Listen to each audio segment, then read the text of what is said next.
Nuzlocks suck. You know this, I know this, that's not really a hot take. Last year, Game Freak released their easiest Pokemon game yet in Pokemon Scarlet and Violet. I love these games, probably my favorite games in the series outside of Ultra, but that doesn't mean that I don't recognize that these are baby games made for babies. So today, I wanted to see if I could take this baby game and turn it into a masochist's wet dream. So let's take what makes this game fun, and then unfun the fun with unfun mechanics. No leveling past a level under the next gym leader's lowest level Pokemon, set mode, no items in battle. Oh, and no terastallizing legendary or paradox Pokemon either. Hardcore Nuzlocks have become popular on YouTube in the last few years, but as I am me and am constantly searching for the toughest challenge that still feels possible in this franchise, I decided to take a hardcore Nuzlocke and make it even worse. Jacob, as always, in the 3rd Gen Gamer, introduced me to a new type of Nuzlocke called an Unlock, where you're blocked off from things you'd normally have access to until you complete specific gyms. And I'm taking that proposed challenge to the worst possible extreme. No items, no TMs, and locking off the PC and team slots until I earn gym badges. Grass is, in my mind, one of the worst types in the Pokemon franchise. Grass types have 5 weaknesses, get walled by other better types like Fire, Steel, and Dragon, and usually rely on their dual typings to be good. And the base game of Scarlet and Violet doesn't exactly have the best roster of grass types to choose from. Seriously, the biggest standout here is easily Breloom. So it seemed we had our challenge, and were prepared to forfeit our happiness privileges. So I tried a hardcore unlock of Pokemon Violet with only grass types. Here's how it went. I chose Sprigatito as my starter, named him Peekaboo, then immediately, well, not immediately, because the game makes you go through 40 minutes of cutscenes, called my friend Make on Discord, and reset my game. I then went back and chose Quaxly as my starter, called Make back, and traded Sprigatito back over. I did this to give Best Girl Fuecoco as her starter because Game Freak hasn't made a rival pick the starter that's strong against you since X and Y. I won't be going over natures since we'll be able to change those after the 6th gym anyway. Once I'd finally gotten my starter, I headed to Poco Path and caught a Hoppip that I named Top, because her head thing spins like a top. She's a top, that's her name. Top, amazing. What, you wanna go? But before I could get through the rest of the game's opening cutscenes, I had to face Best Girl outside Mesagoza. I was actually a little worried about this battle because her Fuecoco had Ember, so I leveled up my team to level 10 and took her on. I led with Top, and I started off the battle with a Sleep Powder. I luckily got the max number of sleep turns, so I set up 3 Tail Whips before getting hit with a round. I then missed another Sleep Powder as she hit me with a Tackle, but I hit the next one and went for a Tackle of my own for some less than fantastic damage. She woke up immediately though, but just went for another round, so I went for Sleep Powder again and then swapped into Peekaboo as she woke up. She only used Leer though. Considering her Terastallized Palmy only had Thundershock, that wasn't a concern for me, so I took out the Fuecoco with Bite and then did the same to the Palmy. I was absolutely right to be concerned about that fight, but thankfully we were able to push through thanks to some bad trainer AI. I'm taking on this open world game in the order intended by Game Freak, so that means my first major battle is against Cortondo's bug gym leader, Katie. But before I took her on, there were a few additional encounters that I had access to. One of them was a Capsakid in West Province Area 1 that I named Firestorm. It was level 15, so even if I wasn't limited to only 2 team members, it would still have to be put in the PC because of the level cap. I also went to South Province Area 5 using the backwards jump glitch and caught a level 22 Shroomish that I named Ragdoll. With that, I was finally ready to take on Katie. I'll save you the time though and say that this fight was nowhere near close. My plan was to put Nimble to sleep with Sleep Powder and then switch to Sprigatito and set up Hone Claws, but this fight was an absolute wash. Unless I get really lucky with getting max sleep turns and bite flinches at every opportunity, there's no way we're winning this fight with the current rules. So is the run over? No, not by a long shot. I did manage to come up with a backup plan. I knew I needed Hoppip to get to this point, but I needed a different Pokemon for Katie's gym. I did some backtracking to South Province Area 1 and caught a Deerling that I named Hazard. Deerling wasn't the best possible Pokemon I could get, but I searched for Eevee and Petalil for 2 hours straight and found nothing, so we're going with this instead. Game Freak, fix your scams! And to the creators of Cerebi, Bulbapedia, and Pokemon DB, please, for the love of God, make a map of these games that isn't either complicated as hell or blatantly wrong about where Pokemon can be found. Oh yeah, and this happened. It wouldn't be a YouTube Nuzlocke if there wasn't a freaking random shiny. What would look cool for this thing? Luxury ball. Stay in the ball. Stay in the ball. Stay in the ball. Edge.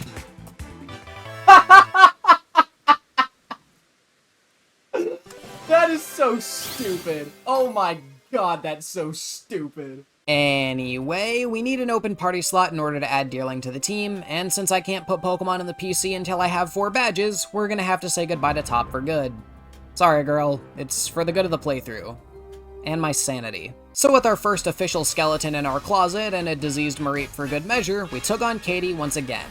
My plan for this fight was to set up sand attacks and slowly lower her accuracy down to nothing until we eventually were able to either beat the Nimble with Leech Seed damage or set up to +6 attack with Peekaboo's Hone Claws in the case that Hazard dies. And Hazard did die! But by the time I got to +6, I barely didn't kill the Tarantula with a bite, and I only got Teddiursa down to half health. I know this isn't the most honorable strategy, but I tried to do this fight legit and couldn't, so we're gonna have to cheese it. After several game restarts and tries at this battle, I eventually got an attempt where, 1, I realized I'd been miscounting the number of deaths somehow, and 2, I got the Nimble to -6 accuracy and was able to get up to +6 attack with Peekaboo. That alone wasn't enough to win the battle though. I knew I couldn't kill the Tarantula or Teddiursa in one shot, and was reasonably sure that a Terra boosted Fury Cutter killed me from full. So I needed to at least flinch Teddiursa. I got the flinch against the Tarantula, and then when Teddiursa came out and terrestrialized, I also got the flinch, which was insane and allowed me to finally escape Bug Purgatory. Now the next thing on our to-do list is the Titan Cloth fight, however I opted to go face Brassius next because I desperately needed to increase the level cap. This is technically against the rules and thus forfeits the challenge, but unless I want to train up a Skiddo or Smoliv on Lechonks for 4 hours, you guys are gonna laugh to let me have this one. Seriously, Skiddo and Smoliv are the only other Pokemon I can catch right now, and I can't even do that because catching a Pokemon will push Peekaboo over the level cap. For this reason, I grabbed Firestorm from the PC and immediately used a Firestone I picked up while exploring to evolve her into Scovillain. But look at you and your Pokemon! They've definitely gotten stronger since last time. Yeah, 2 of them are dead. Thankfully, Brassius' entire team is weak to fire attacks, and Firestorm learned Flamethrower upon evolving. It was an easy OHKO on the Petalil and Smoliv, and then a Sudowoodo came out. I hit him with a Flamethrower and knocked him below half, but unfortunately didn't snag a burn. I was really worried about how much a stab super effective Rock Throw would do to me, but Brassius' dumbass just used Trailblaze, allowing me to easily steal the win. I really hate how shit the trainer AI is in this game, but in circumstances like these, we take it. And with the level cap increased, we were now able to use our starter Peekaboo once again, who's just evolved into Floragato. With that, we are now more than ready to take on the Cloth fight, and he's dead! Our next fight is against Titan Bombardier, which I felt was going to be obscenely hard once again, so I felt that I needed to get myself some new encounters. I headed over to the Levincia Lighthouse in East Province Area 2 and searched for Rotoms that were below my level cap, and eventually caught one that I named Blackout. I went for Rotom because I knew you could get the Rotom catalog to change its form through the auctions in Porto Marinata, but I forgot that the auctions were locked off behind Kofu's gym challenge, and I wasn't ready to fight level 28s with my team of level 19s. Not to mention the levels I'd gain would push me over the level cap again, and I still have 3 more big fights before I get the chance to increase it again. This meant that it was back to the drawing board, and I did end up figuring out a strategy, but it would require multiple hours of Pokemon hunting in order to find it. So, as it was my only option, that's what I did. Oh, and this happened. No god damn way. Oh my god, and I got a crit catch. Well, you go next to your friend. Eventually, I caught the rare spawn Eevee in South Province Area 2 and named it Everyman, then went searching for Leaf Stones to evolve it into Leafeon. Time for phase 1 of the Titan Bombardier fight. I knew Everyman could take a wing attack or pluck from full, so I'd be able to use Charm twice and set up Leech Seed for some recovery. We took down the first phase, and I was about to go heal up, but for some reason, Game Freak makes you do both phases of the Bombardier battle back to back. This is not done with any of the other Titans, so what the hell gives? Thankfully, the second phase is much easier than the first phase because Arvin's Knackley is able to do massive damage with super effective rock attacks. I was really worried about that fight, hence why I added Leafeon to the team, but with it behind us, we're now able to take on our first Team Star challenge. As this is a Nuzlocke, I do have to be mindful of my Pokemon's HP during the Star Barrage, but we make it through and we're able to challenge Giacomo and his Dark types. I couldn't lead with Everyman to set up on his Pawniard because it has Defiant, so I led with Firestorm instead. I OHKO'd it with a Flamethrower, and then he brought in the Starmobile.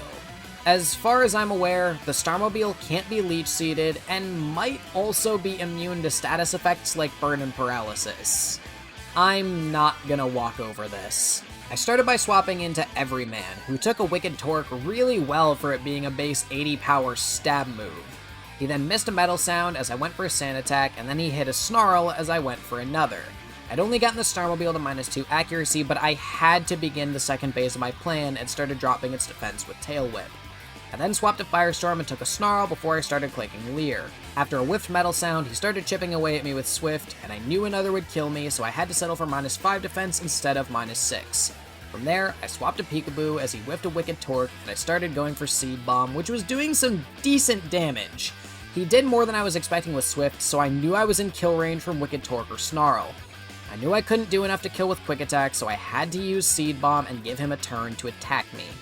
Thankfully though, he played it safe and went for Swift, which allowed me to take out our first Star Boss. Our next major battle is against Best Girl in Levincia.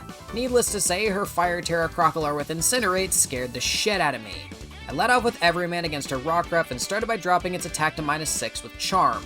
Once that was accomplished, I did the same to its accuracy with Sand Attack, though it did start setting up with double teams of its own. Once both of its stats were thoroughly neutered, I used Leech Seed and then went out to Firestorm and started setting up Growth. Once I was set up to +6, I took out the Rockruff with a Razor Leaf, and then did the same to the Palmy.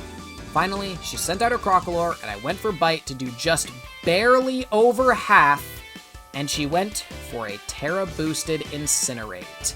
Somehow, that didn't OHKO Firestorm though, which I was sure it would, so I was able to pick up the KO with another Bite. With Best Girl's thirst for battle momentarily satiated, I was free to go get some encounters before I took on the gym. These encounters included an Applin in Lag... Okay, you know what? I ain't even mad at that. That was cool. Anyway, I found an Applin in Lagtree Thicket that I named King Shark, a Toadscool in East Province Area 1 that I named the Turtle, a Snover on Glossiado Mountain that I named Captain Cold, a Bramblin in East Province Area 3 that I named Sand Demon, a Cacnea in Asado Desert that I named the Weeper, and a Steenie in West Province Area 3 that I named Silver Ghost. It was time for us to take on the most well-written gym leader in Pokemon history, the e-girl streamer Iono. I'm sure you already know how the start of this battle went. Set up with Charm and Sand Attack, then make the switch to Firestorm, set up with Growth, and proceed to get her stream thoroughly demonetized by melting all of her electric types with Flamethrower. Our next battle is... it's Mela. For starters, she leads with a Torkoal that has the Drought ability, so that her fire attacks are guaranteed OHKOs on my entire team. And then there's the Starmobile. This thing, remember, can't be affected by Leech Seed, and it has Stab, Blazing Torque, and Overheat alongside Screech, not to mention that its ability is Speed Boost. Make and I actually agreed that we would be shocked if I made it past this fight.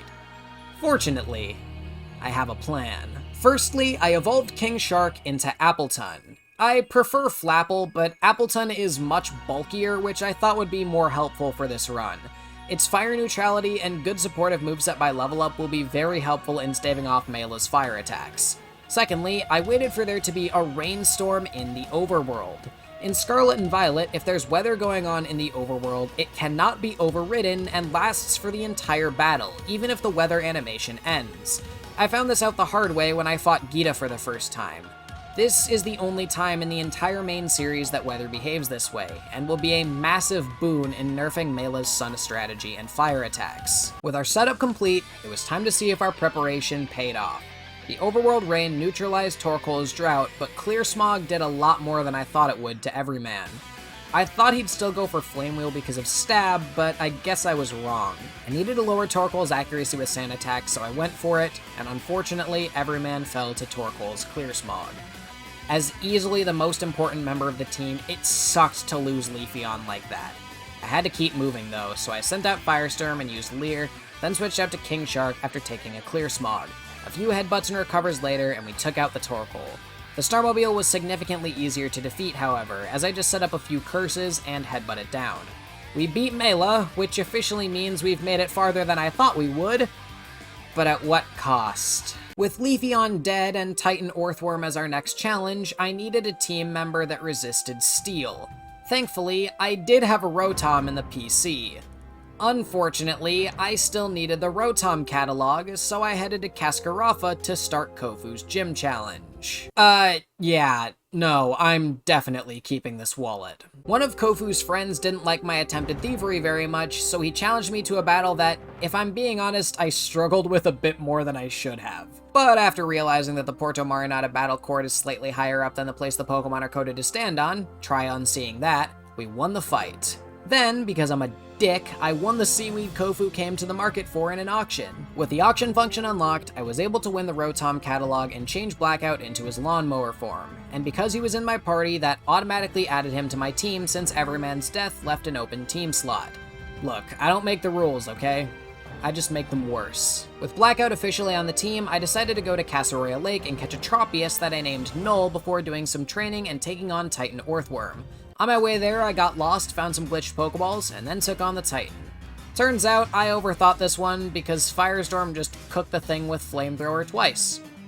Well, yeah, guess I'm just an idiot. My battle against Kofu may have just been the most unnecessarily hacksy battle of my entire Pokemon career. I led with Blackout and went for a Thunder Wave to paralyze his Veluza, which then skipped its turn because of the paralysis. I went for an Electro Ball, which barely didn't KO, but Veluza succumbed to the paralysis hacks once again, which allowed me to take it out with a second Electro Ball. Next up was his Wugtrio, and I went for the same Thunder Wave Electro Ball strat to take it out. Finally, he sent out his Crabominable. I made the swap to King Shark, who took a slam above half. His Terra-boosted Crabhammer couldn't do anything to me, and for some reason the devs forgot to give this thing Ice Punch. He went for another slam, but missed as I went for Apple Acid to do over half and drop its special defense. He then went for another slam, and missed again as another Apple Acid took him out. There was absolutely no reason for this battle to go this well. I stole this man's wallet! I'm doing a monotype run with the absolute advantage against this guy. This man clearly did something really horrible in a past life, and I think he just paid for it. Next up is Atticus, and Jesus fuck, this game will not let up on me, will it? It is at this point in the video where I will explain to you what I'm going to call good AI. Good AI requires that trainers click whatever attack will do the most damage. This was best on display in my previous team Starfights when Giacomo's Starmobile started going for Swift when I lowered its accuracy, or when Mela's Torkoal went for Clear Smog because the battle took place in the rain.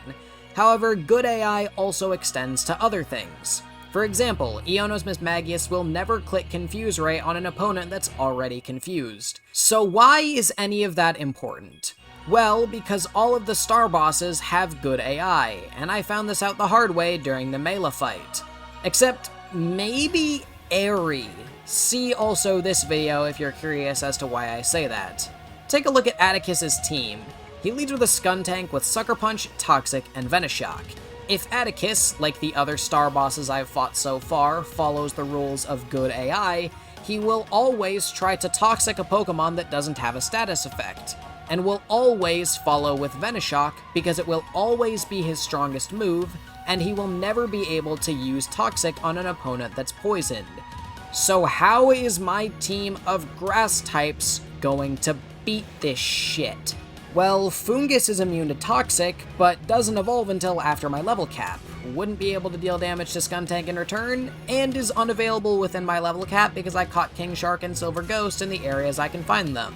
The Turtle's evolved form Toadscruel learns Reflect type, which if I use it would make me immune to Toxic, but its ability Mycelium Might gives minus priority to status moves, so I'd always take the Toxic before getting to attempt that. It might work if I was able to use hold items, but I don't unlock those until after I beat Rhyme. So does the run just die here? Do I have to restart, fight Katie, Bombardier, and Mela 20 times each, catch Fungus which can't attack, and pray to God that our next Shroomish gets Poison Heal instead of Effect Spore? Well, not quite. Unsurprisingly, I have a plan. Venoshock only has 10 power points, meaning that all I need to do is have my team survive 10 Venoshocks. Easier said than done until you remember that Skuntank's base special attack is only 71. With enough mons that are bulky on the special side, this fight is totally doable. So it's time to introduce you to my incredible 3-point plan. Step 1. Grind for as much cash and league points as I can. While the rules ban me from doing raids, they don't ban me from collecting league points from dens. And by riding around and picking up the respawning items in East Province Area 3, I'm able to get a good cash flow going. Step 2, choose the team I'm going into this fight with. Now that I have 4 badges, I can trade out the mons on my team with ones on my PC. I chose Firestorm to be my main setup and damage dealer, and a team of Null, the Turtle, and Sand Demon as my attack takers. Null has a good special defense and HP, and the Turtle and Sand Demon each have a typing that gives them a poison neutrality, the Turtles being Ground and Sand Demons being Ghost. And finally, Step 3, EV Train. I know this is a thing that's done casually in Hardcore Nuzlocks, but I really wanted to try to beat this run without doing this. But considering I wasn't allowed the luxuries of other Hardcore Nuzlockers like held items, TMs, and a full team, EV training these 3 in special defense and HP is essential. I also found a wild terastallized Breloom, and I count these wild Terra Pokemon as static encounters, which just means that I didn't do enough research on this goddamn game before playing it. It's even within my level cap. With our incredible 3-point plan complete, we were as ready as we'd ever be to take on Atticus. But seriously, why are there 2 poison-type specialists that are ninjas? I lead with Sand Demon and immediately switch to Null.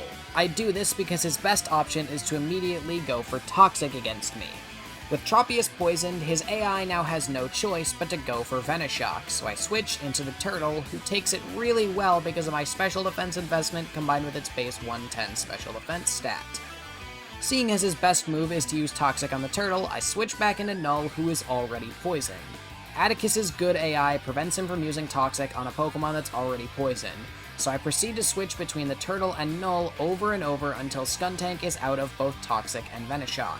He used all of his Sucker Punches for some reason during my switching process, which was unfortunate because the second part of my plan required me to be at +6 special attack in the Sun with Firestorm.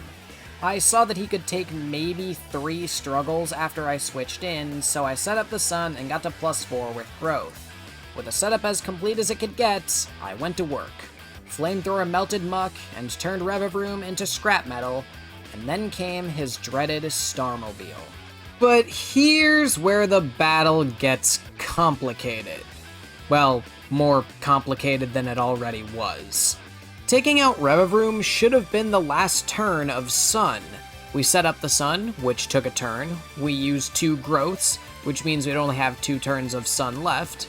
Taking out Muck and Revavroom accounts for those last 2 turns. So why is the Sun still up when he brings in his Starmobile? Well, believe it or not, the Starmobiles are coded weird in this game. Instead of acting as a separate Pokemon in the player's team, the Starmobile simply overwrites whatever Pokemon was on the field before it gets sent out. For some reason, this prevents end-of-turn effects such as poison damage, leftovers recovery, and, you guessed it, weather effects from triggering. Therefore, we still have a turn of Sun, and we get to attempt to hit on the Starmobile with it. If I don't OHKO this thing, I have to restart the entire run. I went for the Flamethrower and melted this hunk of junk to the ground. I actually ended up seeing that the Starmobiles don't just have Revavroom's base stats, but rather stats set by the game on Bulbapedia, so I plugged those numbers into a damage calculator, and I saw that at +4, Flamethrower was just barely enough to KO.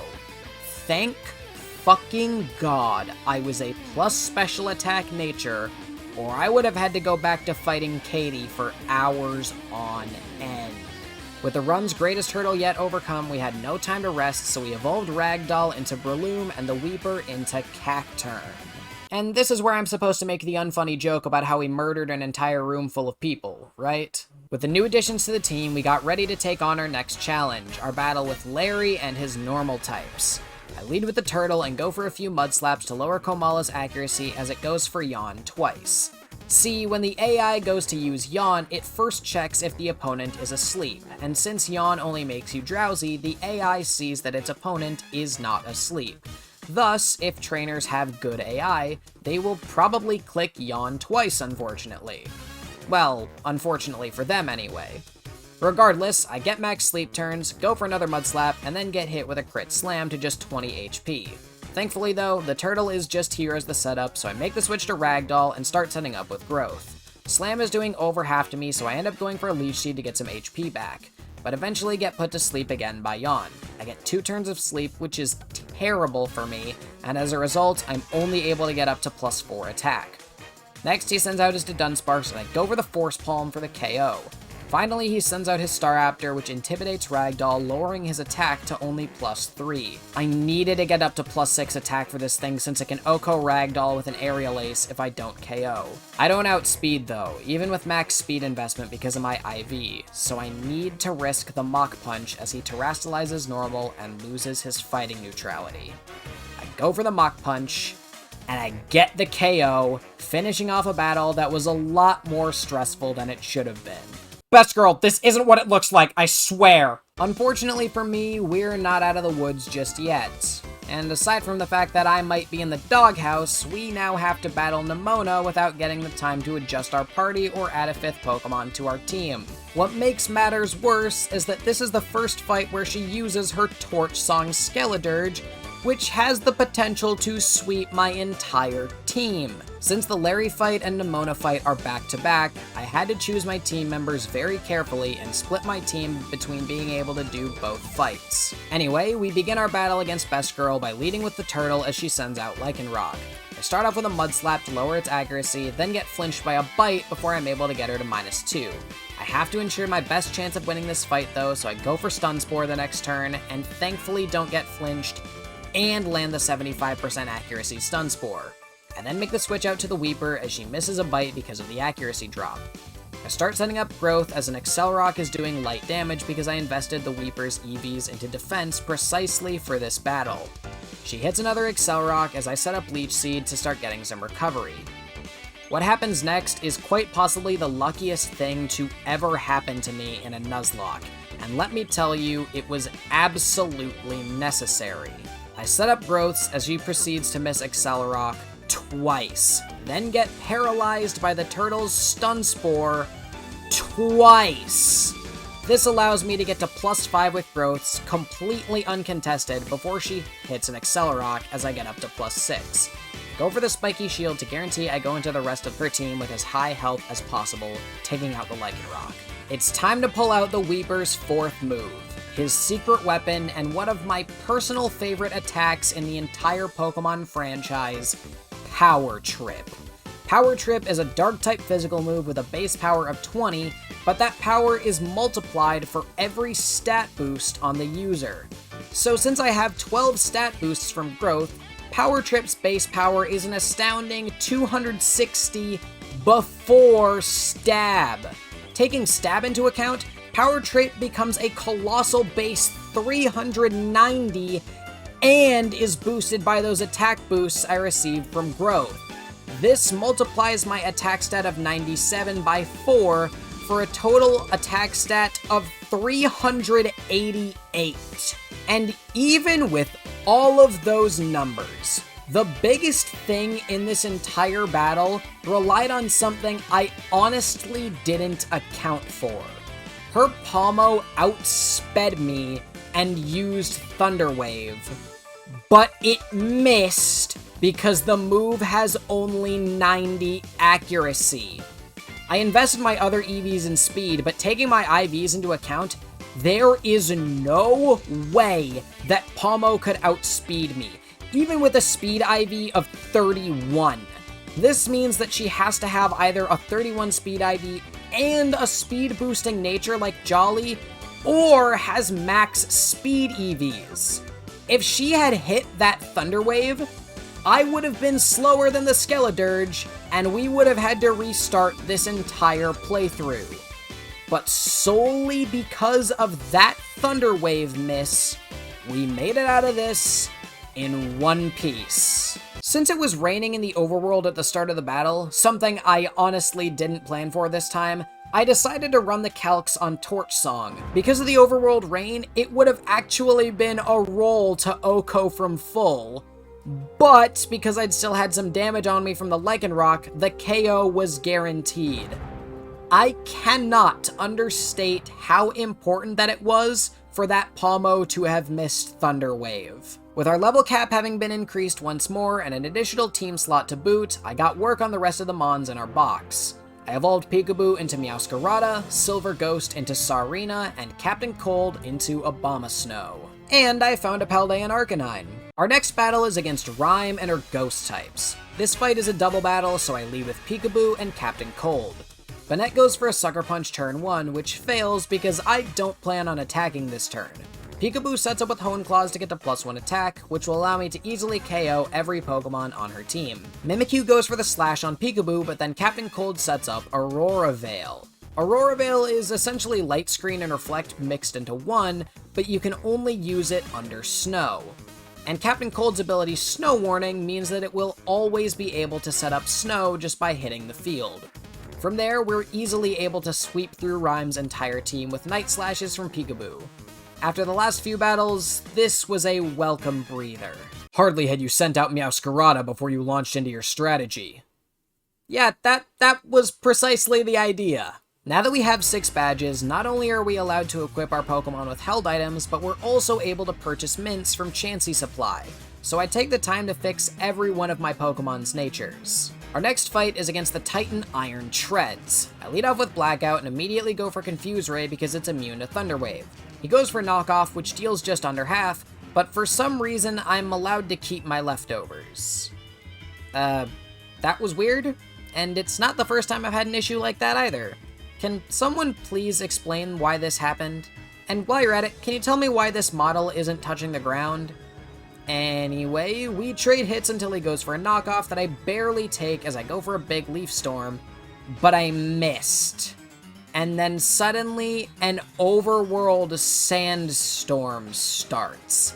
I'm thinking that this is going to be the end of Blackout, but thankfully sandstorm damage doesn't start until the following turn. That Leaf Storm miss wasn't really a big deal since I was going to immediately switch out anyway, and I decide to switch in Firestorm as Iron Treads hits himself in confusion so I can get in for free. He then goes for a Rapid Spin, which I tank above half health, and I go for Flamethrower to clear the first phase.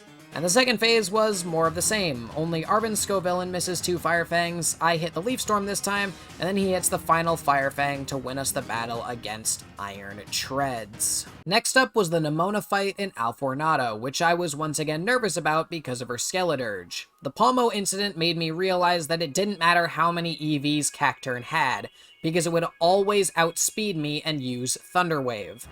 Her Lycanroc also has Sand Attack during this fight, which would make the fight a complete gamble if even one of them landed. The Cacturne sweep is officially off the table. I planned to sweep with Peekaboo, who naturally outspeeds Pawmot, but he was already close to the level cap, and I needed him for the fight against Tulip. I couldn't give Skeledirge any time to breathe, so I needed a way to take it out in one hit.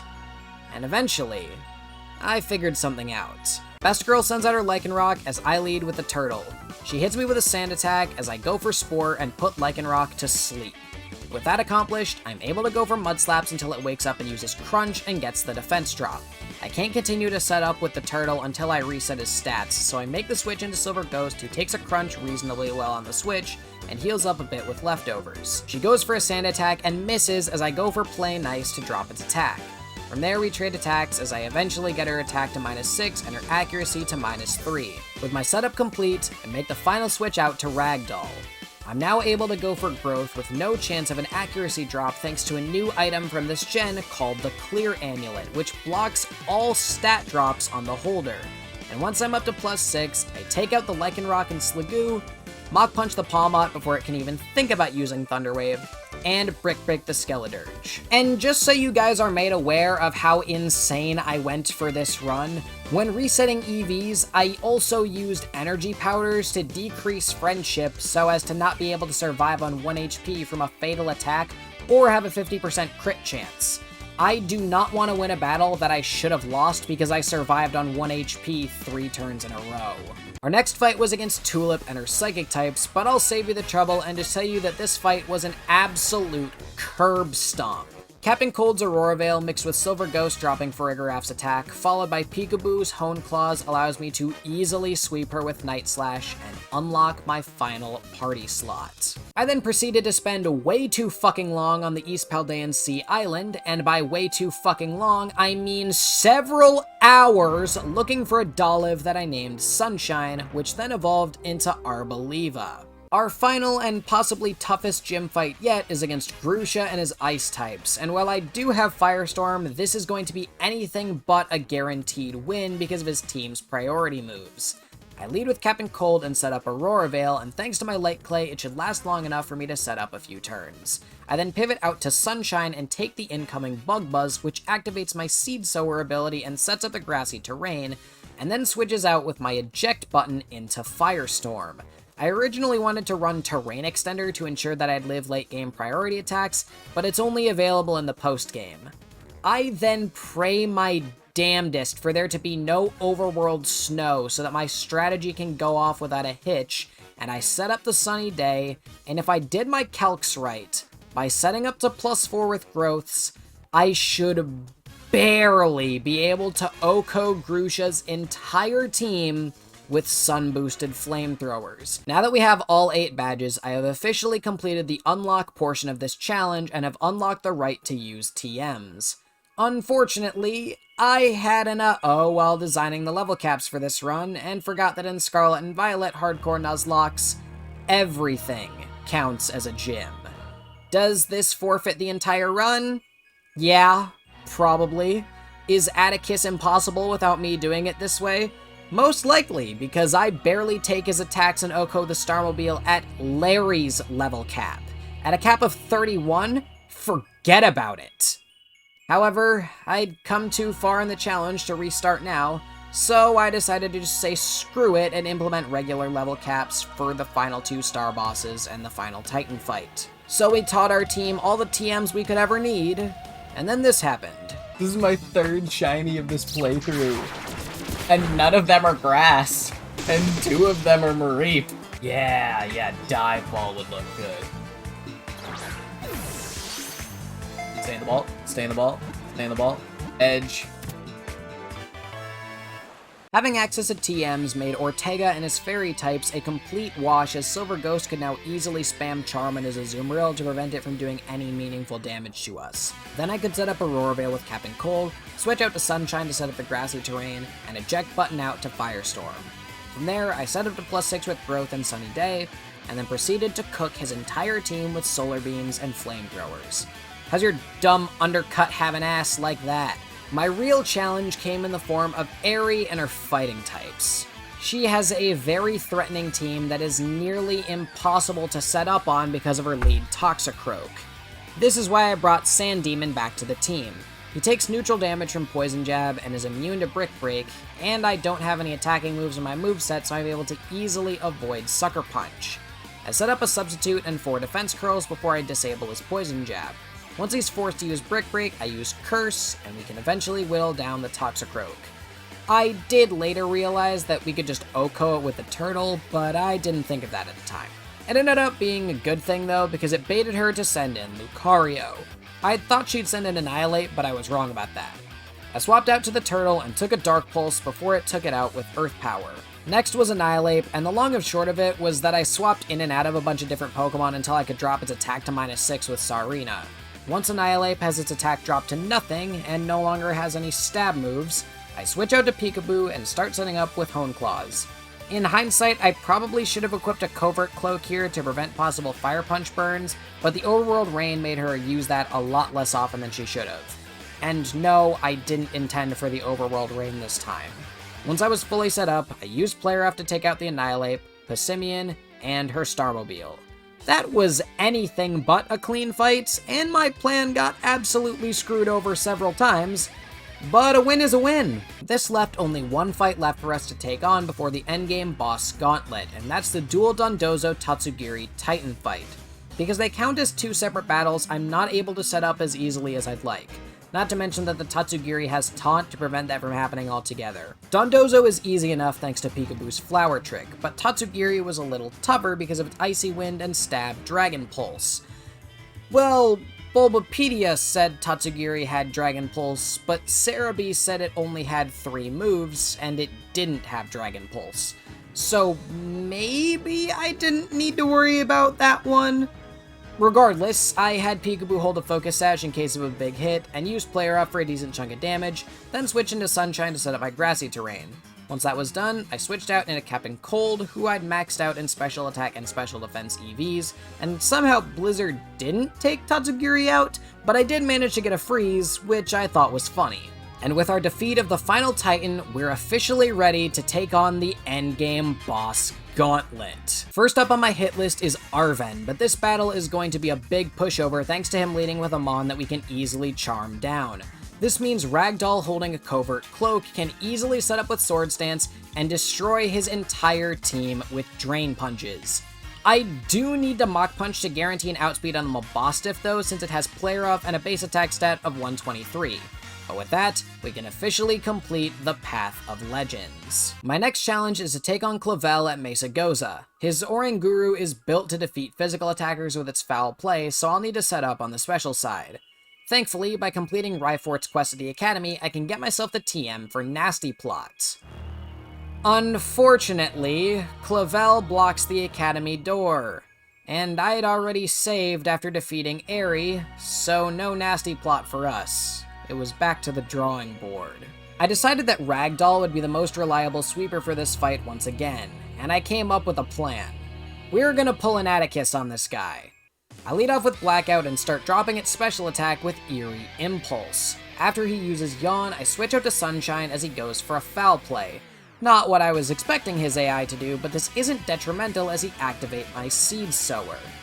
We waste a few turns until he goes for Yawn again, but then he switches moves and goes for foul play as I use Encore. We repeat the cycle again, and this time I'm actually able to Encore him into Yawn. We then repeat the cycle a third time with me Encoring him into Yawn again. He only has 1 power point of Yawn left at this point, so I make the switch into Captain Cold and set up my Aurora Veil, then double back into Sunshine to set up the Seed Sower. With our setup complete, I make the switch to Ragdoll, and the Grassy Terrain from Seed Sower activates my Grassy Seed and gives me +1 defense. I knew that Oranguru's foul play would be an issue for any physical attackers wanting to set up, so I needed to negate all possible damage from that. Plus, since he's out of Yawns, we can freely set up without worrying about being put to sleep and O-code by Dream Eater. I spam Bulk Up until I'm at +6 attack, with the defense boosts also negating any major damage from foul play. And once I'm up to +6, I go for the Drain Punch as Oranguru barely survives, but because his Reflect is already up, he can't use another as I finish him with another Drain Punch. And to make things even better, his Reflect expires, and thank God for that, because if that didn't happen, I would have needed to crit every single Mon on his team. The Abomasnow goes down to Drain Punch, Houndoom drops to Mach Punch, Poltegeist and Gyarados fall to Thunder Punch, and Meowscarada takes a Mach Punch, but it doesn't matter because I'm at +6 defense and Player Off does no damage to me. I finish Meowscarada with another Mach Punch, and make it out of the Clavel fight deathless. And while Penny's level cap is technically higher than the league, there's nothing stopping me from just putting her out of my misery right now. By dropping Umbreon's special attack with Eerie Impulse and giving Peekaboo Taunt, we were able to freely set up and sweep her entire team with no effort at all, which officially completes Starfall Street. And with nothing else left to complete, we take on the Elite Four.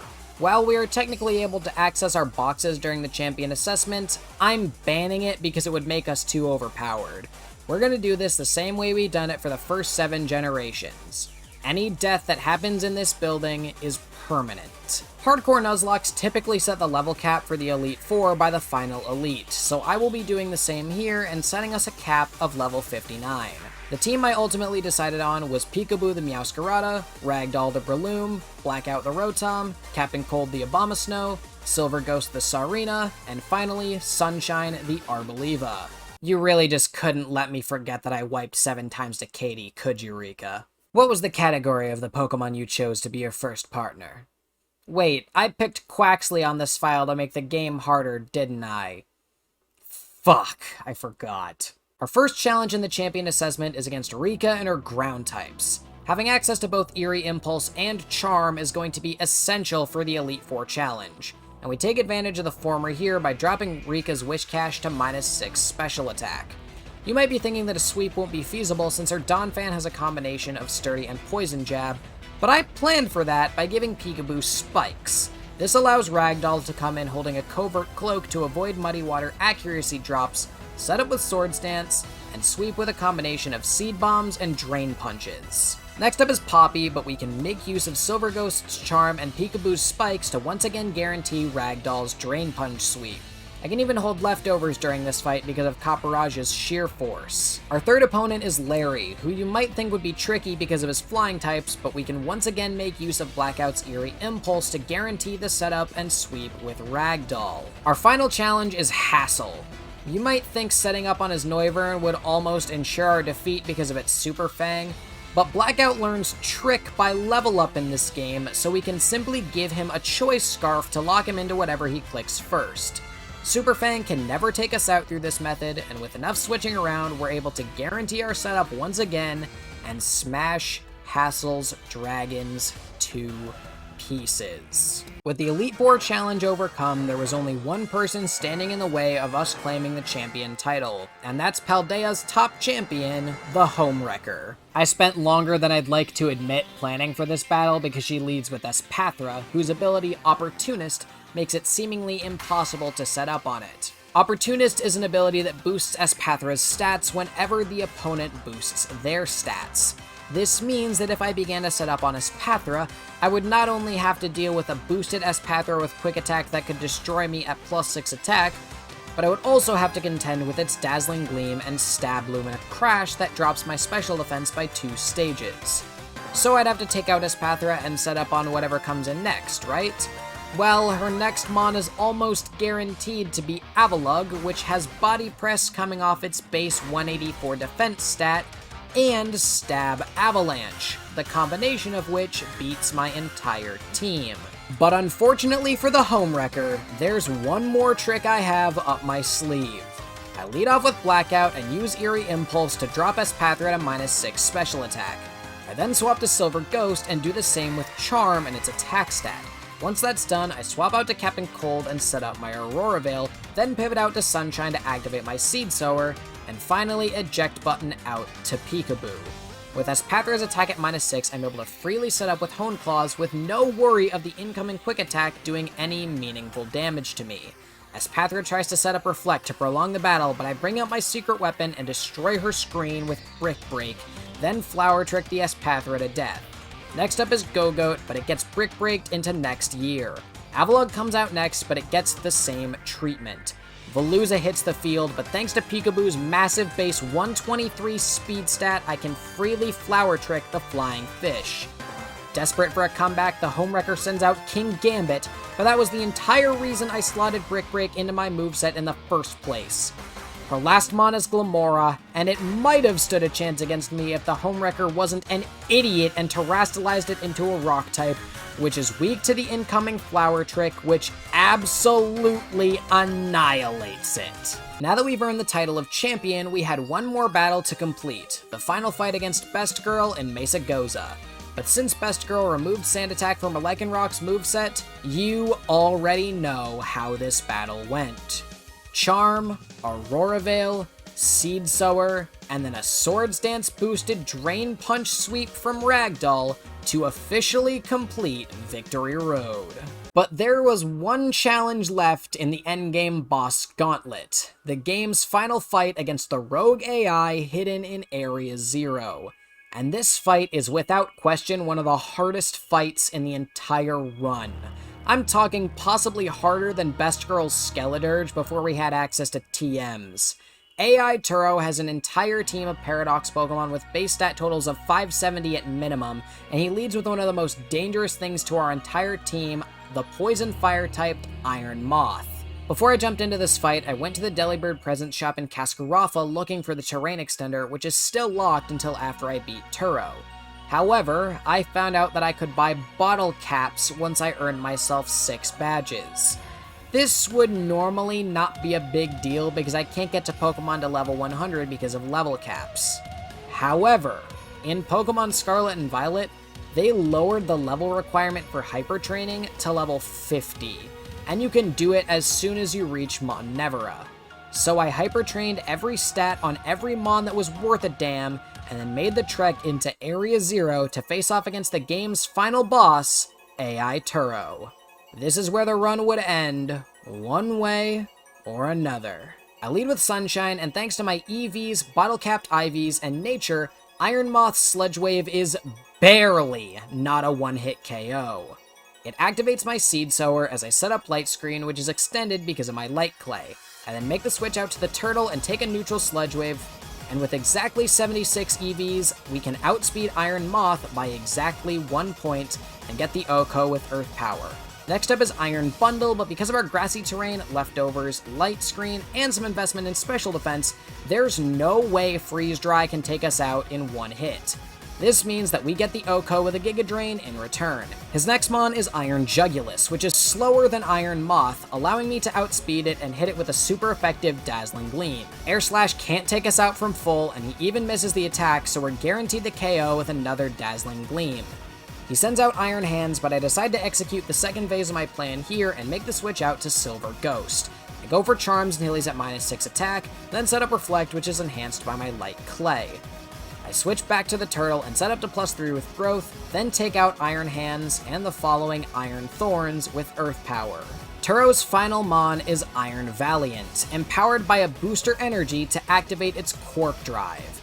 But by the time it hit the field, I already knew I'd won.